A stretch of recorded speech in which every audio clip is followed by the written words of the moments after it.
بندہ حالت وضو میں تھا اور اس کے جسم سے خون بہہ نکلا، سالا،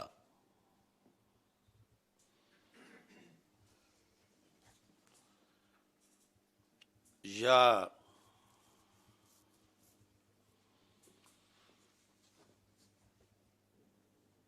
اس نے عورت کو چھوا،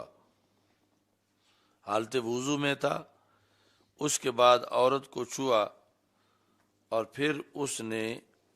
اسی حالت میں نماز پڑھی،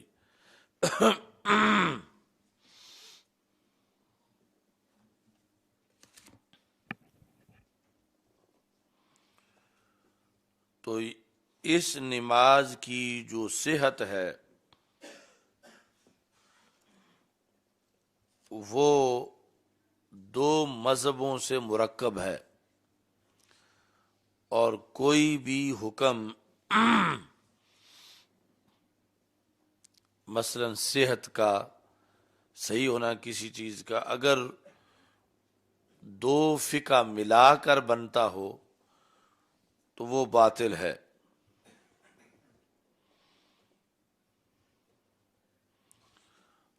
تو اس بنیاد پر مذکورہ صورتحال میں اس نماز کی صحت باطل ہے کہ وہ نماز صحیح نہیں ہوگی۔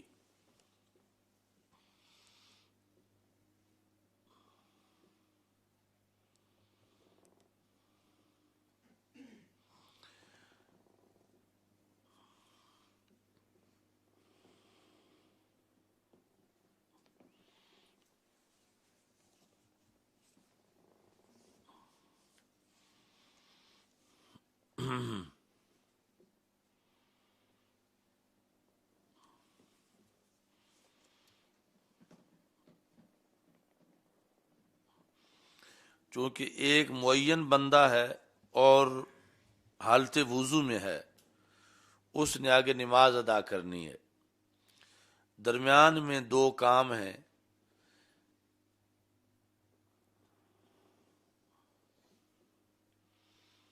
ایک کام کے مطابق فقہ حنفی میں وضو نہیں رہتا، دوسرے کام کے مطابق فقہ شافعی میں وضو نہیں رہتا، تو اب یہاں اس کا وضو برقرار رکھنے کے لیے ایک جگہ فقہ شافعی لی جائے گی، دوسری جگہ فقہ حنفی لی جائے گی، تو دونوں کو مکس کر کے اس کی نماز کی صحت کا قول کیا جائے گا، کیونکہ اگر دونوں میں صرف ایک لی جائے تو اس کے مطابق وہ بغیر وضو کے نماز پڑھ رہا ہے، تو کوئی چاہتا ہے کہ اس کی نماز کو صحیح قرار دیا جائے، لہذا جو وضو ٹوٹنے والی صورت ہے فقہ حنفی کی یا فقہ شافعی کی، اس کو دور کر کے دونوں میں سے ایک ایک پہلو لے لیا جائے،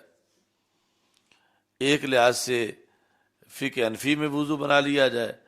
دوسری لحاظ سے فقہ شافعی میں وضو بنا لیا جائے، اور کہا جائے کہ اس بندے کی نماز صحیح ہے، کیونکہ اگر صرف فقہ حنفی لیں تو پھر بھی نماز باطل ہوتی ہے، صرف فقہ شافعی لیں پھر بھی نماز باطل ہوتی ہے۔ تو کسی کی یہ کوشش ہے کہ ہم کہتے ہیں کہ ایک جگہ فقہ حنفی لے لیتے ہیں، دوسری جگہ فقہ شافعی لے لیتے ہیں تاکہ اس کی نماز صحیح ہو سکے، تو انہوں نے یہ اصول بتایا کہ جو دونوں فقہوں کو ملا کر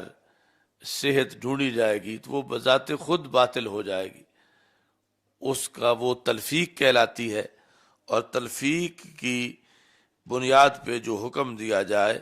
وہ باطل ہوتا ہے۔ تلفیق یہ کہ آدھا ایک پر فقہ حنفی کا ہے، دوسرا پر فقہ شافعی کا ہے، دو ملا کر ایک حکم مکمل کیا جا رہا ہے، تو اس بنیاد پر تلفیق جو ہے وہ باطل ہے۔ تو ایسے بندے کی نماز کہ جس کے جسم سے خون نکلا اور اس نے عورت کو چھوا اور اس سے پہلے اس کا وضو تھا، اب یہاں پر اس کی نماز کو صحیح قرار دینا یہ تلفیق ہے اور تلفیق باطل ہے. جب تلفیق باطل ہے تو پھر یہاں پر صحت موجود نہیں ہے، یعنی صحت صلاۃ.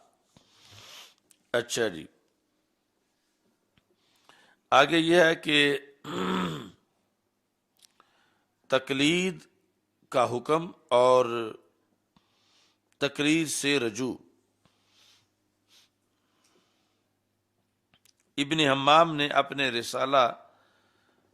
تحریر میں لکھا، اور اسی طرح ہی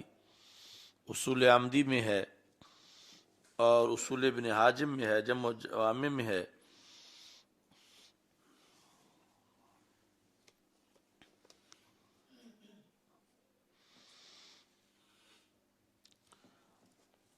اچھا جی،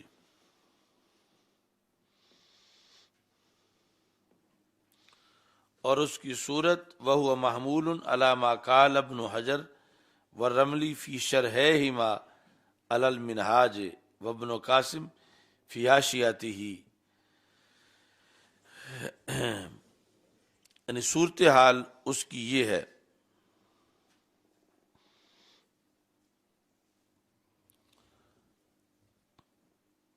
محمول علی ما اذا ما بقی من آثار الفعل سابق اثر یؤدی الی تفیق الاعمال بشیء، کہ فعل سابق کے آثار سے جب ایسا اثر باقی رہے جو کہ اس کا نتیجہ تلفیق ہو.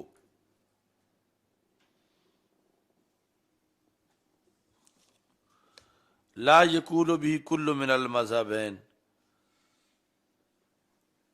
تو یہ کسی بھی مذہب کے اندر درست نہیں ہوگا. جس طرح کہ امام شافعی رحمۃ اللہ علیہ کی تقلید کرنا سر کے بعض حصہ کے مسئلے میں،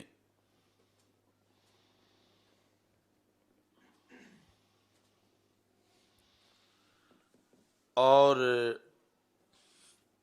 امام مالک کی تقلید کرنا طہارت قلب میں کتے کے پاک ہونے کے لحاظ سے ایک ہی نماز کے اندر، یعنی ایک بندے کی نماز میں اسے ان دونوں مسئلوں کا سامنا ہے. اور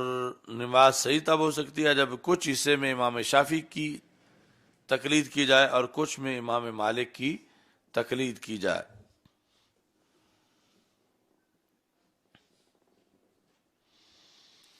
ایسے ہی کہ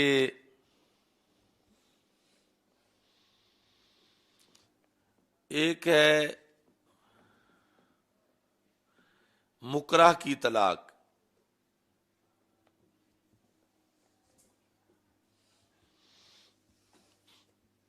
تو فتویٰ دیا اس پر کہ مکرہ کی طلاق ہو جاتی ہے،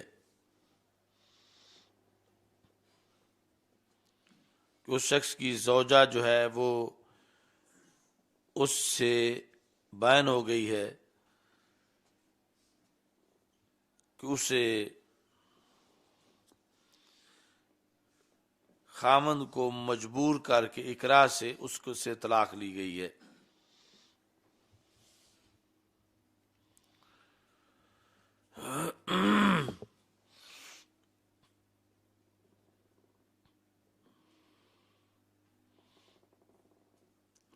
اور یہ جو مکرہ کی طلاق ہے یہ فقہ حنفی میں واقع ہوتی ہے. یعنی فقہ حنفی کا یہ مسئلہ ہے کہ طلاق اگرچہ جبرن لی جائے تو طلاق پھر بھی ہو جاتی ہے. ثم ناکہا اختہا، تو جس بندے سے اس کی بیوی کو جبرن طلاق دلوائی گئی اور فقہ حنفی کے مطابق وہ طلاق ہو گئی، پھر یہ بندہ اسی اپنی بیوی کی بہن کے ساتھ شادی کر رہا ہے۔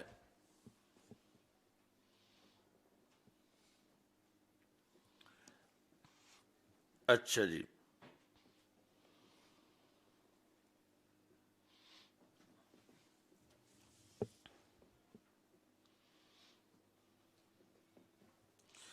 اس کے بعد فقہ شافعی سے مسئلہ پوچھا گیا تو انہوں نے کہا کہ وہ پہلی طلاق واقعی ہی نہیں ہوئی۔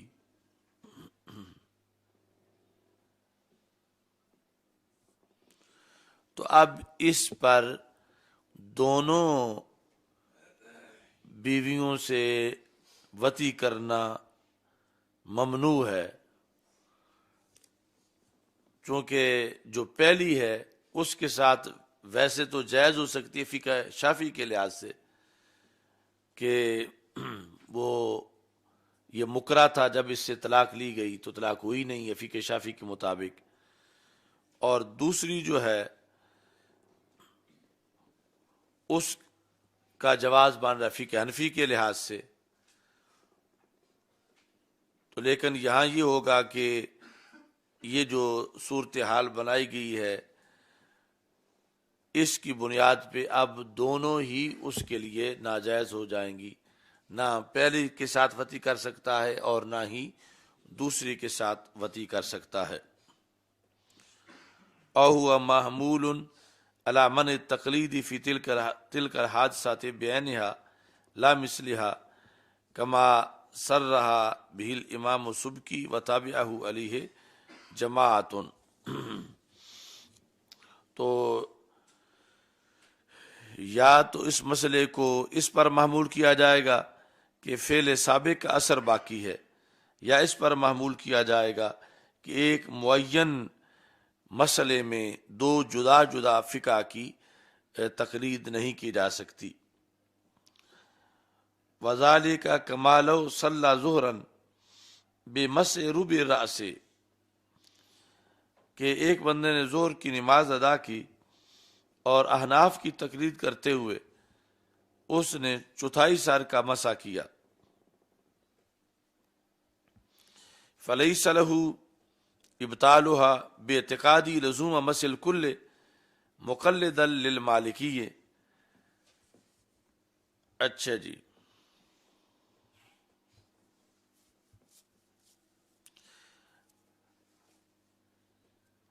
اب اس کے بعد اس نے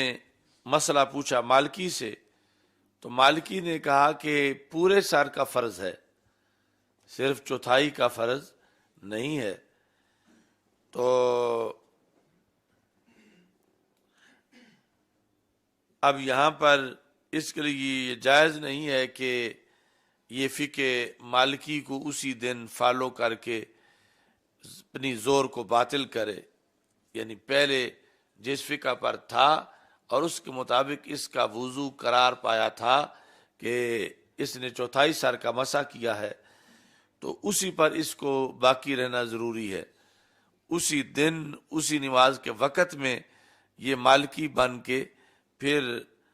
اپنی اس زہر کو باطل نہ کرے۔ ہاں یہ ہو سکتا ہے کہ ایک دن اس نے زہر پڑھی ایک مذہب پر اور دوسرے دن وہ چاہتا ہے کہ زہر پڑھے دوسرے مذہب پر، یعنی ایک دن مسح چوتھائی سر کر کے فقہ حنفی کے مطابق پڑھے اور دوسرے دن پورے سر کا ضروری سمجھ کے فرض سمجھ کے فقہ مالکی کے مطابق پڑھنا چاہے تو فلا یمنع منہ، پھر اس کو منع نہیں کیا جائے گا۔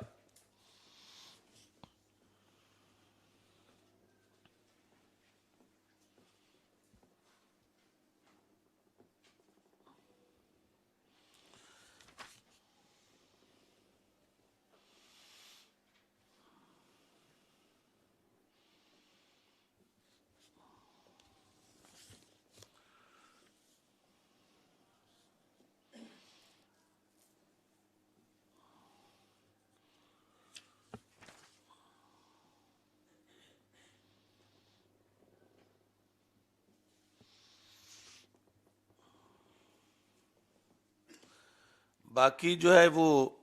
پیچھے متن میں کہا گیا کہ رجوع ان التقلید بعد العمل باطل اتفاقاً، کہ عمل کرنے کے بعد جب رجوع سے تقلید کیا جائے، تقلید سے رجوع کیا جائے تو یہ اتفاقاً باطل ہے۔ اس پر انہوں نے یہ کہا الا ان فی دعوی الاتفاق نظرا، کہ یہ اتفاقاً باطل ہونے میں نظر ہے، چونکہ اس سلسلہ میں اختلاف موجود ہے۔ فیجوز اتباع القائل بالجواز، تو جو جواز کا قائل ہو اس کی اتباع جائز ہے۔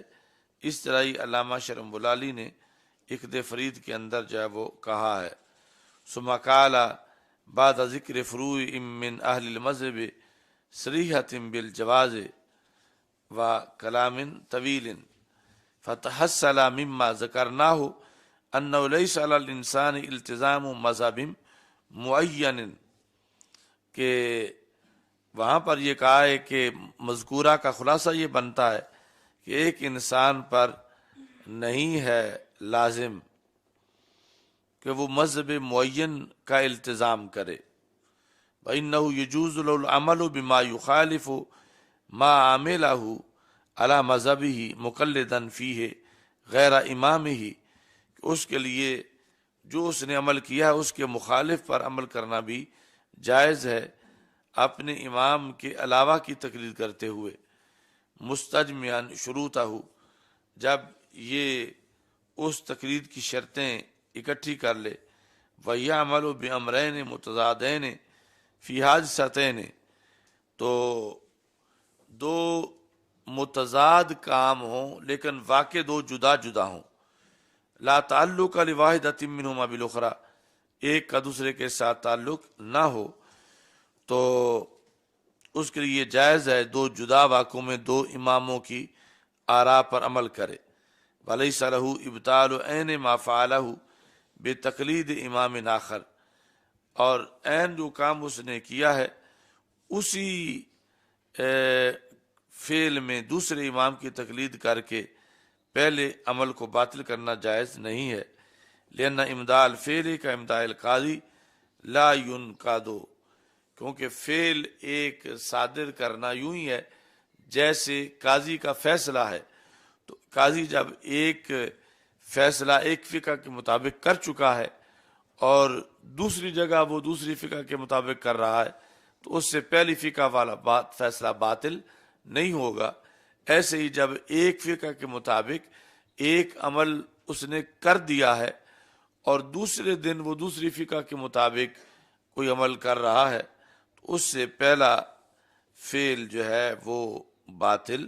نہیں ہوگا۔ یعنی یہ اتفاق کے لحاظ سے انہوں نے رد پیش کیا، یعنی مذہب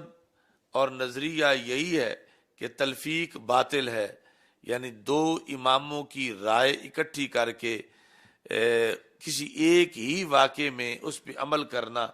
کہ ایک جگہ جو ہے رستہ حنفی فقہ میں نہیں بن رہا تو شافعی میں بنا لے، دوسری جگہ شافعی میں نہیں بن رہا تو حنفی میں بنا لے، یہ تلفیق ہے اور یہ باطل ہے۔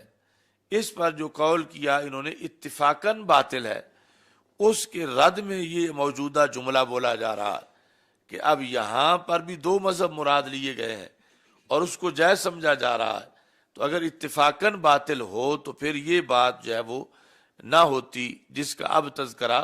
کیا جا رہا ہے۔ تو صرف مقصد اس اتفاق کو رد کرنا ہے ان کا، نہ یہ کہ یوں کرنا جائز ہے۔ یعنی جس طرح یہاں بتایا جا رہا ہے کہ ایک کام میں ایک امام کی تقلید کر لے، دوسرے میں دوسرے کی تقلید کر لے، اس کو اصل میں کہتے ہیں لا مذہبیت یا غیر مقلدیت، اور یہ جائز نہیں۔ یہاں جو پیش کیا ہے وہ اس لیے نہیں پیش کیا کہ مفتی ایسا کریں، یہ صرف جو پیچھے اتفاقاً آیا ہے تو اس کے مقابلے میں یہ پیش کیا ہے کہ یہ قول بھی بعض کا موجود ہے، اگرچہ راجح وہی ہے کہ تلفیق باطل ہے، لیکن جو کہا اتفاقاً باطل ہے یہ بات صحیح نہیں، چونکہ مقابل کی رائے بھی موجود ہے تو پتہ چلا اگرچہ تلفیق باطل ہے مگر اس میں اتفاق نہیں ہے، دوسرا پہلو بھی موجود ہے۔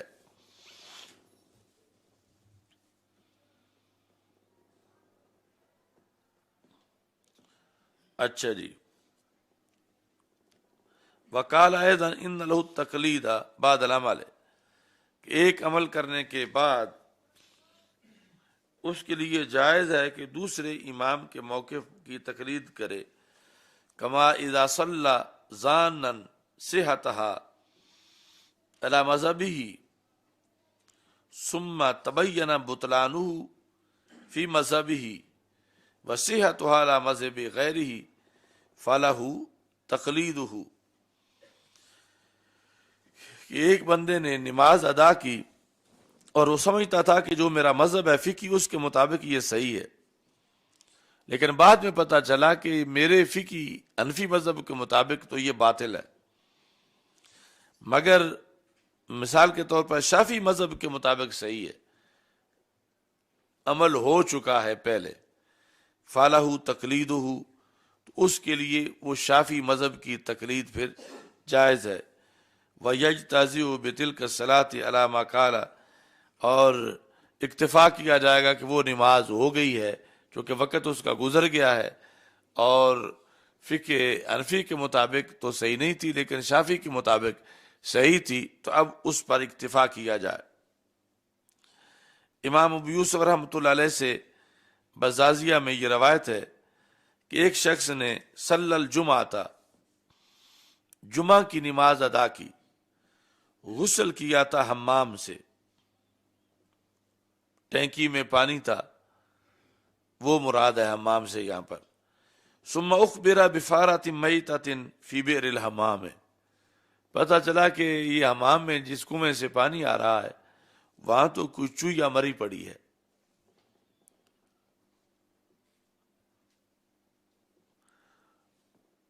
امام ابو یوسف رحمۃ اللہ علیہ سے یہ مروی ہے کہ جمعہ پڑھا جا چکا تھا، وقت گزر چکا تھا، اور پھر یہ بتایا گیا تو آپ نے فرمایا ناخذ بقول اخواننا من اہل المدینہ تھے، تو ہم پھر وہ قول لے لیتے ہیں اہل مدینہ کا کہ اذا بلغ الماء قلتین لم يحمل خباثا، کہ جب پانی 2 قلے ہو تو وہ پلید نہیں ہوتا، تو 2 قلے تو یہ تھا، تو لہذا اس قول کے مطابق اب ہمارا جمعہ صحیح ہے۔ تو ویسے تلفیق جائز نہیں عمومی حالت میں، لیکن ایک عمل جب کیا جا چکا ہے اور اس کا وقت گزر چکا ہے اور اس کا کوئی نائب نہیں ہے اور یہاں موجود ہے ایک دوسرا رستہ، تو اس کے مطابق اگر صحت مل سکتی ہے، تو یہ ایک روایت جو ہے وہ امام ابو یوسف رحمۃ اللہ علیہ سے اس بارے میں موجود ہے کہ انہوں نے کہا کہ اگرچہ ہماری اپنی فقہ کے مطابق تو ہماری نماز نہیں ہوئی، ہمارا جو موقف ہے کہ پانی جو ہے وہ پلید ہو جاتا ہے، اور یہ جو قلتین والی حدیث ہے جس پر اہل مدینہ عمل کرتے ہیں اس کے مطابق پھر پلید نہیں تھا، اس بنیاد پر یعنی ایک روایت ان سے یہ کی گئی کہ انہوں نے کہا کہ اس جمعے کو لوٹانے کی ضرورت نہیں ہے۔ چلو الحمدللہ رب العالمین والعاقبۃ للمتقین والصلاۃ والسلام علی رسول الکریم، استغفر اللہ لا الہ الا اللہ وحدہ لا شریک لہ لہ الملک ولہ الحمد وهو علی کل شیء قدیر، اللہم بارک